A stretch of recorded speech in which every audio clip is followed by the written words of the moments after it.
Great job last night by our guys. Again, just going back and watching the tape this morning, unbelievable effort by our players.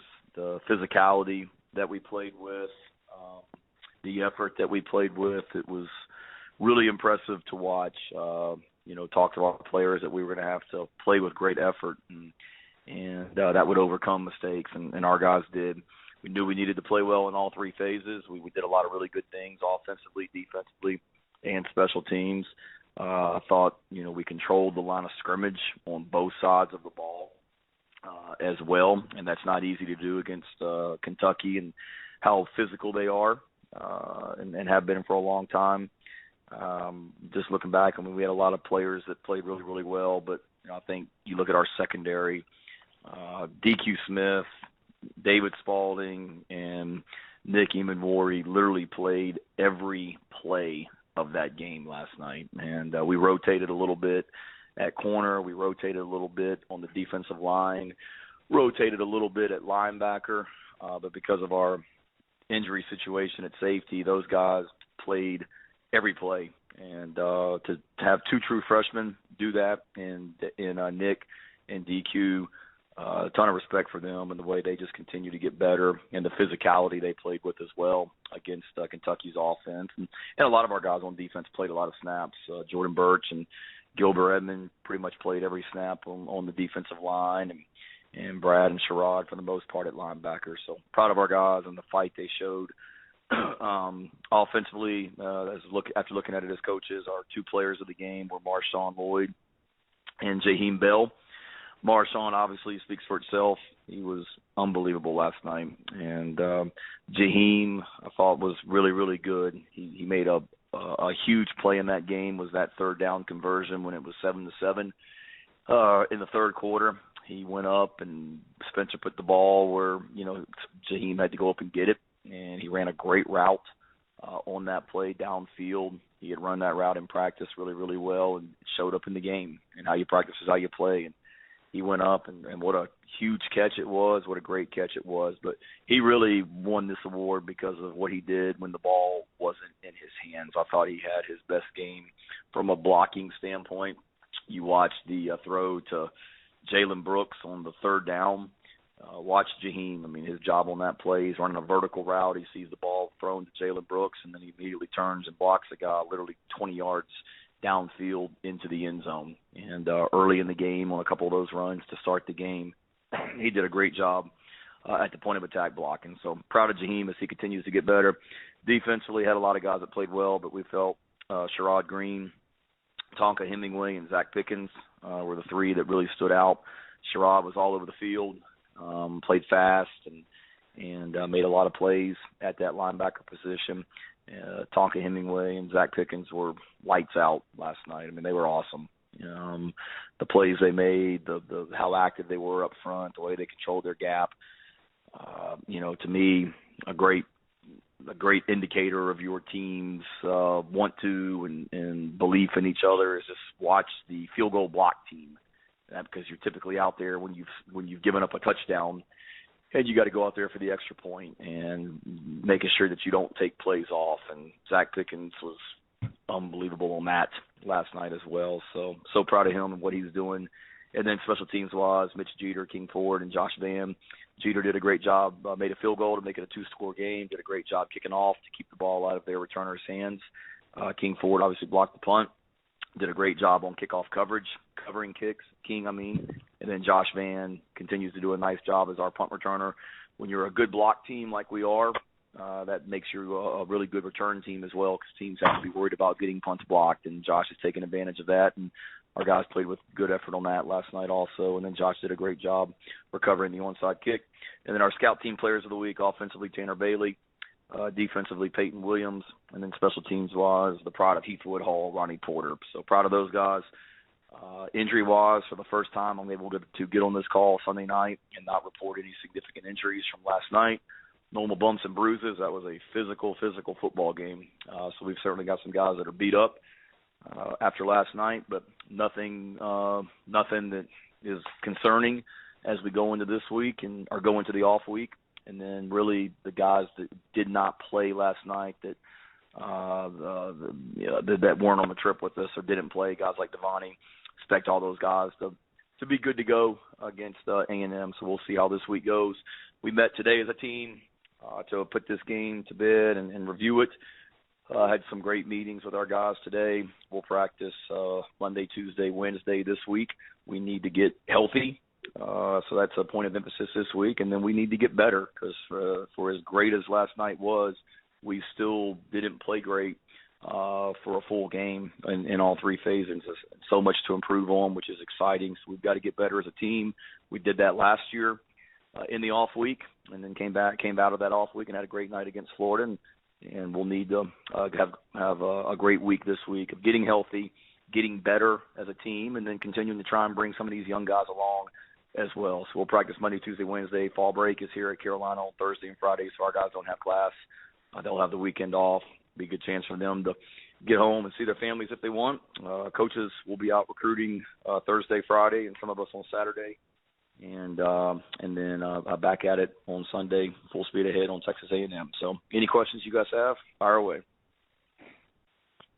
Hey, Shane, it's Dave. 6 games in, midpoint of the season.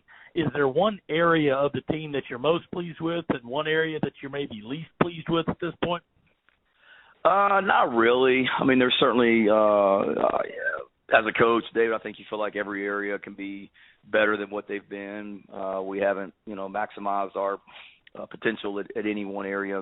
We've all had our moments, good and bad, and we've got to continue to get better and better and be more consistent. But certainly, I wouldn't say there's any position that I'm necessarily disappointed in, and no position necessarily that I'm just blown away by. I think we've got a bunch of guys that continue to work really, really hard and continue to get better each week.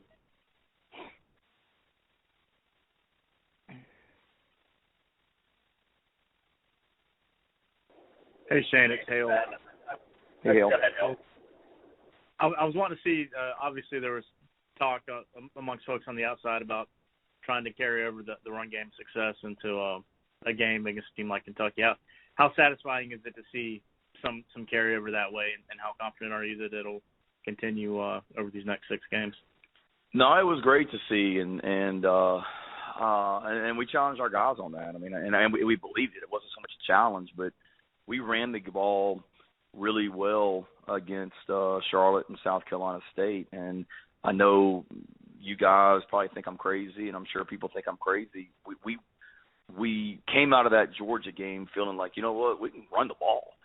We had some runs against Georgia that were close, that were good runs, and we had some runs against Georgia that were close to being huge runs, and we didn't do it consistently enough, don't get me wrong, but we had some confidence coming out of that game, offensively running the ball and passing it, but then being able to run it like we did against Charlotte and South Carolina State. We told our guys, I mean, we should be able to do the same thing against Kentucky. They're obviously built, they're bigger and faster and stronger than what we just played the last 2 weeks, but they're still they're a really good defense. But we've got a really good offensive line, and we've got really good running backs, and we've got a really good group of receivers and tight ends that are doing a nice job blocking for us. And we were confident that it would carry over, and it was good to see us be able to do that also.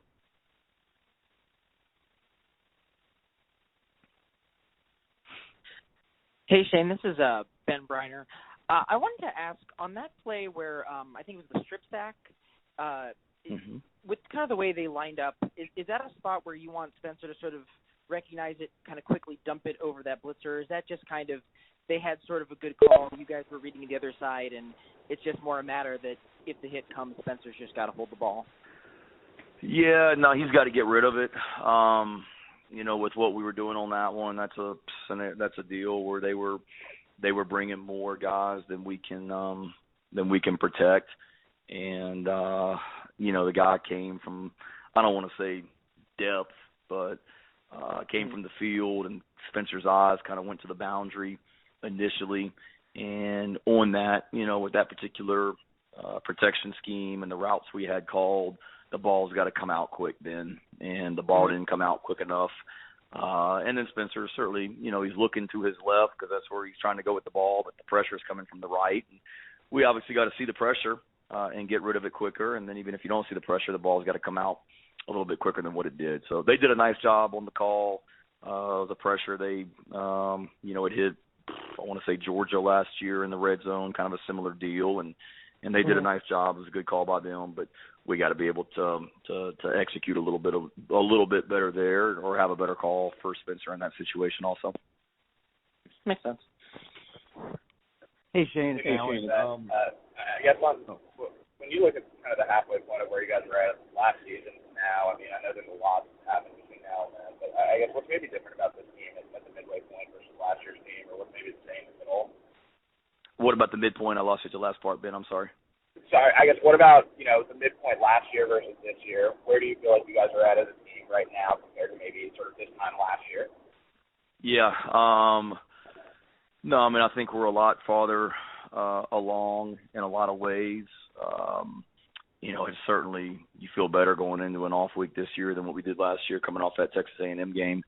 But I do feel like we're better there in my mind than we were at this point last year, and it's exciting too because we haven't played our best. I mean, there's a lot of work to get done. I mean, we had an opportunity to the disappointing thing. You look at last night.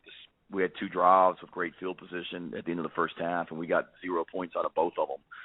Got a chance to score 21 in the first half, and then at the end of the game, we allowed them to. I think we had them like second and forever on their -8 yard line, and that ended up being a touchdown drive for them in a 2-minute mode. So there's a lot for us to correct and build on from last night, but I certainly feel like we're farther along than we were. There's I don't want to say that we weren't confident last year halfway through, but I do believe there's a great confidence that this team has right now. We've won 3 straight, and we continue to get better, and our best football is still out there. Hey Shane, it's Mike Yuva. What have you noticed in terms of just the growth after all the injuries that you guys have been plagued with, especially from a defensive standpoint, that have allowed some of these guys who are number 2s to be able to step up and be able to, feel more comfortable out there as we approach the midway point of the season? Yeah, good to hear from you, Mike. Double duty today, Patriots duty and the teleconference. That's impressive. I think it's been really good with our guys. Credit our coaches. I mean, I think Torian Gray's done a fantastic job, and then Clayton with our defensive backs. To have the injuries that we've had in the secondary, where we haven't had the same group of guys out there every single week. So proud of David Spalding. Like, David Spalding played safety last night. He last year he was essentially a corner and a nickel, and then because of the injuries to Devontae and RJ, we go to Spalding on Monday or Tuesday of this week and essentially tell him, hey, man, you're going to be the safety this week. And he was fantastic. DQ Smith, to be a true freshman and played nickel every single snap last night. And that's not, when you're the nickel, you're essentially the Sam linebacker. And this wasn't like we were playing some spread team that was throwing the ball all over the place. DQ last night is a true freshman, lined up and played nickel, and he's in the box taking on the power play and everything else that Kentucky runs. So proud of him. And I think it's our guys know that we want to play our players, and we want to continue to develop depth, and they're going to get the opportunity to play if they practice the right way. And Stone Blanton got in there as a true freshman last night at linebacker, and TJ Sanders played really, really well on the defensive line last night. Nick Barrett. So I'm excited about the young talent on the defense, and then proud of the older guys like Zach and Sherrod and Brad and Cam and Phil and Rush and all those guys with the effort they're playing with also. Hey, Shane, it's Alan. You were talking about after the Arkansas game just how physical that game was. Last night, did you feel your team kind of physically assert itself on Kentucky in the second half, especially that 7-minute drive where you ran the ball a lot and took the 2-score lead?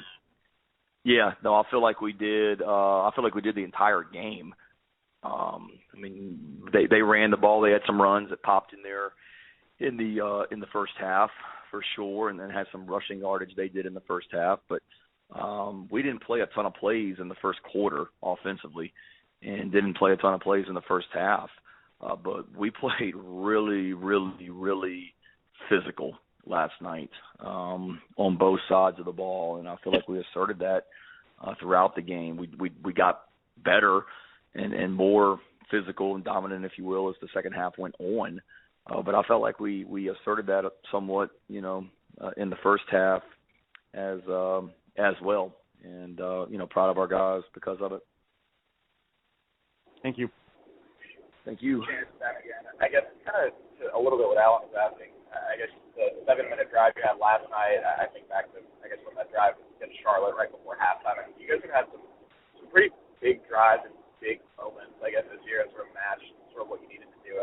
I guess, what have you kind of seen from this group when put in those kinds of positions when, I guess maybe you need a score or whatever you want to call it? And I guess, what is it about this group that's been able to sort of execute in those moments? I think it's the poise and the maturity that we have, the confidence that our guys are continuing to gain in, and it's they don't get rattled. And at Arkansas, it was not pretty early. We're down 21-3, but nobody panicked, and we were able to fight back and make it 21-16 in the third quarter. And then, like I've talked about before, we turned the ball over and we couldn't finish.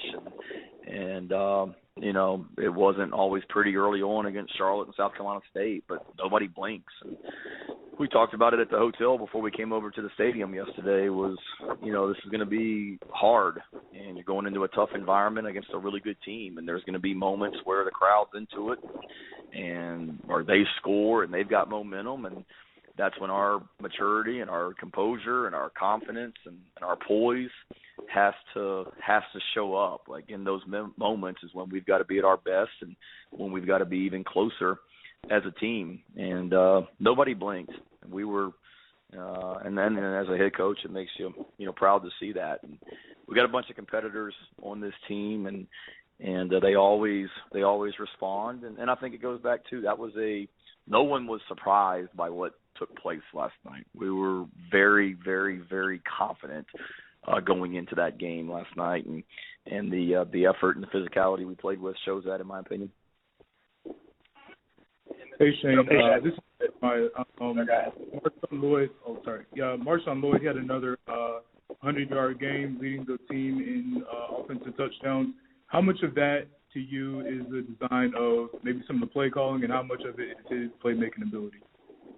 You like to think a little bit of both, but a lot of that is just him making a play and our guys just executing. I mean, we didn't do anything special last night in the run game. I mean, we've been running the heck out of the counter play, and we did it again last night.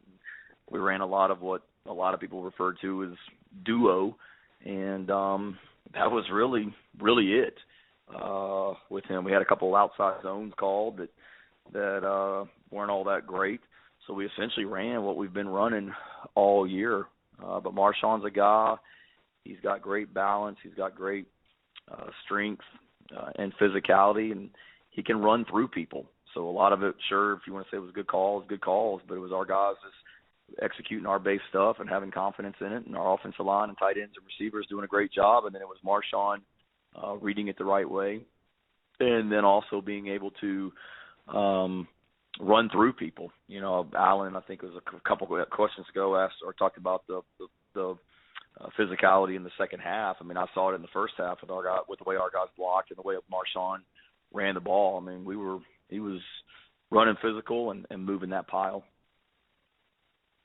Hey, Shane, wanted to ask about that screen that Antoine scored on. I want to say it was like maybe 4 of your guys got hands on someone in space. Is that one of those plays that you can kind of throw up in the meeting room? And I know you've talked about perimeter blocking before, but basically just say when you're relentless in getting out in space like that, this is sort of the payoff? Yeah, absolutely. You saw Josh Van out there. He did enough to get it started. And then you saw Wanham and Gwynn and Douglas all got out there from the offensive line, and you saw them. I mean, Wanham made a great block on the play and the effort. But yeah, absolutely. We got guys that once you get the ball in their hands, they can make things happen. We just got to get them started. And a lot of those are running plays where if they've got more people in the box and we can block, we can throw it out there.